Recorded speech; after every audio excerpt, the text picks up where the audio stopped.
Alright, welcome to Tollywood Tossers. First day first day కాదు day test 1 match complete అయిపోయింది. As usual గా అందరూ expect చేయగానే చేసినట్లే ఇండియా ఓడిపోయింది. కానీ ఏదో మధ్యలో హోప్ ఇచ్చింది, కానీ చివరి వరకు అది మనం నెరవేర్చలేకపోయింది. ఫైనల్ గా ఓడిపోయింది. ముందుగా వెళ్దాం 1 by 1. అసలు ఏమి తప్పులు జరిగాయి, ఎలా జరిగాయి అనే దాని గురించి లెట్ స్టార్ట్. దానికంటే ముందు ఫస్ట్ మీరు కానీ వీడియో చూస్తుంటే please like, share and subscribe our content. Yeah అది let's first start. Let start with first day 5 గురించి మాట్లాడదాం. డే 5 కాదు, అసలు పర్ఫెక్ట్ టెస్ట్ మ్యాచ్ బ్రో. ఈ టెస్ట్ మ్యాచ్ అసలు ఒక్కో రోజు ఒక్కో టీం కి అడ్వాంటేజ్ ఉండే. ఏ రోజు కూడా టెస్ట్ మొత్తం అసలు ఒక టీం అడ్వాంటేజ్ అని లేకుండే.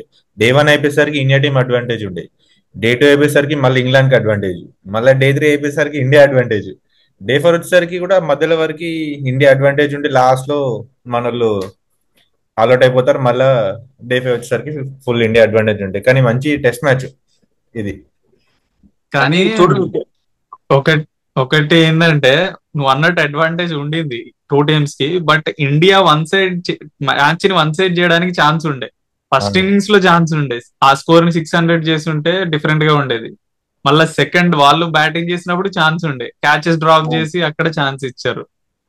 దాని వల్లే మళ్ళీ Second మళ్ళీ innings మన ఉండే. సెకండ్ ఇన్నింగ్స్ వచ్చినప్పుడు కూడా లాస్ట్ టైలెండర్స్ ఒక 50 రన్స్, లాస్ట్ 5 వికెట్స్ కి ఒక 50 to 100 రన్స్ కొట్టున్నా మనకు ఛాన్స్ ఉండే.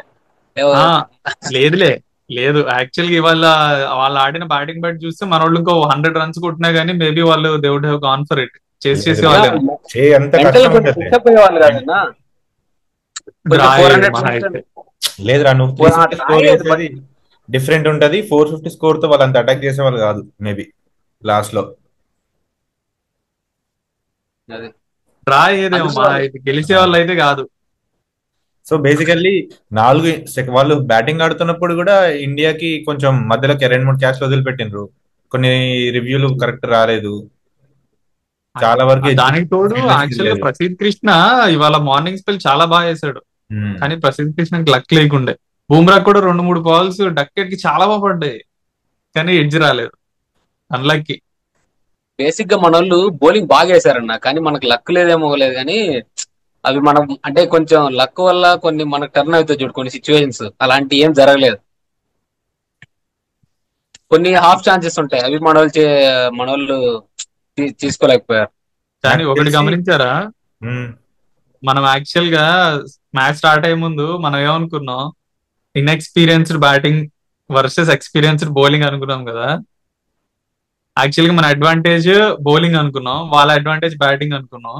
కానీ చూస్తే వాళ్ళు బ్యాటింగ్ బాగానే చేశారు, కానీ బౌలింగ్ కూడా బాగా చేశారు కంపారిటివ్లీ మనతో పోలిస్తే. Yeah. మన బౌలింగ్ ఓన్లీ బూమ్రానే. బూమ్రా ఎక్కువ అన్నా, చూడు, ఇవాళ బూమ్రాకి పడకపోయేసరికి wickets. Second innings main Bumrah ఒక 2 వికెట్లు తీసుంటే మ్యాచ్ కొంచెం చాలా టఫ్ అయి కొంచెం అటు ఇటు మారేది, కొంచెం ఇంట్రెస్టింగ్ ఉండేది. కొంచెం అటు మెయిన్ ఇంట్రెస్టింగ్ అయ్యేది. అవును. అంత హెల్ప్ లేదు బ్రో. లాస్ట్ నిన్న నైట్ లేదు, ఇవాళ లేదు. కండిషన్స్ ఇవాళ మార్నింగ్ యాక్చువల్ గా బాగుండే, కానీ హెల్ప్ లేదు, అంత స్వింగ్ అవ్వలేదు. ఫస్ట్ ఓవర్ లోనే it was coming nice to the bat, like good length ball ని డ్రైవ్ ఆడాడు డకెట్. క్రికెట్ బాగా కండిషన్స్ హెల్ప్ లేదు. ఆడాడు. బౌన్సర్ బాల్స్ ఇవి కూడా బాగా ఈజీగా బౌండరీ కొట్టేసాడు. ముందు స్ట్రైక్ రేట్ ఎంత తెలుసా, ఆల్మోస్ట్ 90 స్ట్రైక్ రేట్ తో ఆడాడు.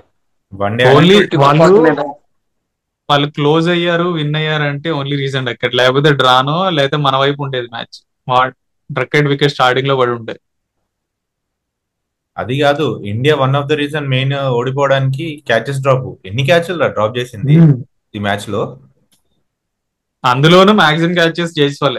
జైస్వాల్ 4 క్యాచ్లు. 4 క్యాచెస్. జైస్వాల్ ఇప్పుడనే కాదు, యాక్చువల్ గా లాస్ట్ సిరీస్ లో కూడా, ఇండియాలో జరిగిన టెస్ట్ మ్యాచ్ సిరీస్ లో కూడా యాక్చువల్ గా జైస్వాల్ క్యాచింగ్ ఈ మధ్య రీసెంట్ టైమ్స్ లో అంత మంచిగా లేదు. ఏమైందో, వచ్చిన క్యాచ్ టఫ్ క్యాచెస్, బట్ వదిలేస్తూ ఉన్నాడు కొన్ని. నా టెస్ట్ క్రికెట్ లో మెయిన్ డిఫరెన్స్ చూపించేది ఆ క్యాచెస్. హాఫ్ ఛాన్సెస్ ఉంటాయి చూడు, అవి ఖచ్చితంగా తీసుకుంటేనే నీకు మంచిగా టీం పర్ఫార్మెన్స్ బాగుంటది. హాఫ్ ఛాన్స్ ఖచ్చితంగా తీసుకుంటారు. ఇప్పుడు ఆస్ట్రేలియా వాళ్ళు చూసావా, ఆస్ట్రేలియా ఇంగ్లాండ్ వాళ్ళు చాలా టఫ్ క్యాచెస్ తీసుకుంటారు. దాంతో అసలు మొత్తం స్కోర్ బోర్డ్ చేంజ్ అయిపోద్ది. కానీ మన ఆస్ట్రేలియా వాళ్ళు గల్లీ ఫీల్డింగ్ ఎలా ఉంటదో బ్రో, గల్లీలో ఉన్న ఫీల్డర్స్ ఎట్లా సింగిల్ హ్యాండ్ క్యాచ్లు పడతారు. ఆ గ్రీన్, స్మిత్, బా. కానీ మన వాళ్ళు హాఫ్ ఛాన్సెస్ పక్కన పెట్టు, చేతిలోకి వచ్చినవి పట్టలేకపోతున్నారు. అది ఇంకా మైనస్. సో బట్ ఒకటి మాత్రం అప్రిషియేట్ చేయాలి bro, final day final session వరకు మ్యాచ్ వస్తుందని టెస్ట్ మ్యాచ్ స్టార్ట్ అవ్వకముందు ఎవరు ఎక్స్పెక్ట్ చేసి ఉండరు. But really good effect, especially from the batting unit. Correct. కానీ ఒక హోప్. ఒక హోప్ ఉండే బ్రో, ఇండియా ఫస్ట్ ఇన్నింగ్స్ అంత రన్స్ కొట్టినాక ఇండియా గెలుస్తుందని హోప్ ఉండే. మళ్ళీ అవును, సెకండ్ నాకు కూడా. ఇన్నింగ్స్ కూడా మళ్ళీ ఆల్మోస్ట్ 280 for 3 ఏమో ఉంటారు. 280 for 3 ఏమో ఏముందిలే, అయితే మ్యాచ్ డ్రా అవుతుంది లేకపోతే ఇండియా గెలుస్తుంది కానీ ఓడిపోతుంది అని ఎవరు అనుకోలే.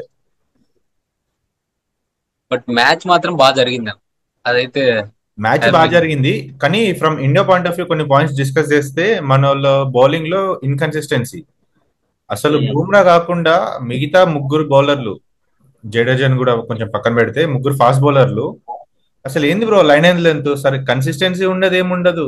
ఒక బాల్ ఫీల్డింగ్ ఇటు పెడతాడు, మళ్ళీ లెగ్ సైడ్ బౌలింగ్ చేస్తాడు ప్రసిద్ధ్ కృష్ణ. ఏందో అర్థం కాదు. అదొకటి ఇండియా కానీ ఇంప్రూవ్ చేసుకోలేదు అనుకో, ఈ ఈ సిరీస్ మొత్తం నాకు తెలిసి ఇండియా వైట్ వాష్ అవుతుంది. ఆ బౌలింగ్ కానీ మనం ఇఫ్ ఈ కాంట్ ఇంప్రూవ్ 5-0 కనిపిస్తుంది నాకు ఎందుకో. ఇమాజిన్ మన బుమ్రా వాళ్ళు ఉన్నాడు మ్యాచ్.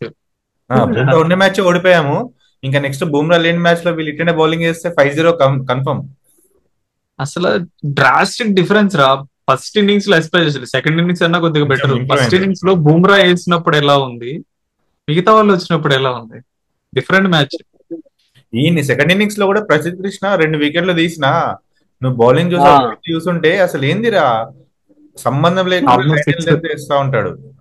ఆల్మోస్ట్ 6 చూడు ఎకానమీ మరి, ప్రసిద్ధి. మరీ ఘోరం ఉన్న శార్దుల్ ఠాకూర్, ప్రసిద్ధ్ కృష్ణ వికెట్లు పడ్డాయి 2-3. ఆ 2 బాల్లే వికెట్లు పడిన 2 బాల్లే బాగా వేసిన బాల్. కొంచెం ప్రసిద్ధ్ కృష్ణ మధ్యలో బాగా వేసాడు, కానీ వాళ్ళ ఎకనామీలు చూస్తే 6-5. ఏంటి అది, టెస్ట్ ఎకనామీయా లేకపోతే ఓడి ఎకనామీ అర్థం కాల.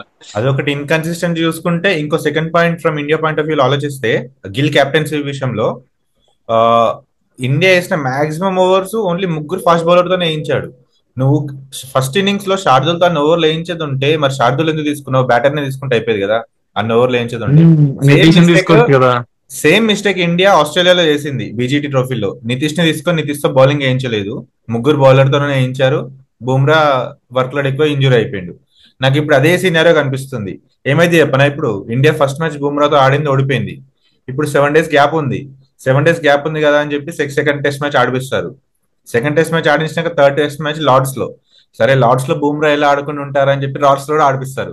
ఆ వర్క్ లోడ్ పెరిగి పెరిగి మళ్ళీ ఫోర్త్ టెస్ట్ మ్యాచ్ వచ్చేసరికి మళ్ళీ థర్డ్ కి ఫోర్త్ కి మళ్ళీ ఒక గ్యాప్ ఎక్కువ ఉంది. మళ్ళీ ఫోర్త్ టెస్ట్ ఆడతాడు. ఫోర్త్ టెస్ట్ వచ్చారు లాస్ట్ వచ్చేసరికి మళ్ళీ అదే ముగ్గురు బౌలర్ తో నేర్పిస్తాడు. బుమ్రా వర్క్ లోడ్ పెరిగిపోద్ది. సిరీస్ అయిపోయేసరికి బుమ్రా మళ్ళీ ఇంజురీ అయ్యే ఛాన్సెస్ ఉంటాయి. We will never learn. Main బీజీటీలో బుమ్రా ఇంజురీ అయిందే వర్క్ లోడ్ వల్ల. ముగ్గురే బౌలర్ తో మొత్తం ఓవర్స్ అని వేయించారు. ఇప్పుడు కూడా సేమ్ అదే సిచ్యువేషన్ రిపీట్ అవుతుంది మళ్ళీ. ఎస్. ఏందో లాస్ట్ గా ఒక్క పాయింట్ తో వీడియో ఎండ్ చేద్దాం. మెయిన్ కోహ్లీ ఎరాలో మెయిన్ ప్రాపర్ 4 సీమ్ బౌలర్స్ తో వెళ్ళేవాళ్ళు. కోహ్లీ అయితే మరి ఈ రీసెంట్ టైమ్స్ లో ప్రాపర్ 4 బౌలర్స్ వెళ్ళట్లే. ఒక 4th బౌలర్ ఆల్రౌండర్ తో వెళ్తున్నారు. ఆల్రౌండర్ ప్రాపర్ సీమ్ బౌలర్ కాదు, అందువల్ల మనకు కొంచెం ఎఫెక్ట్ పడుతుంది.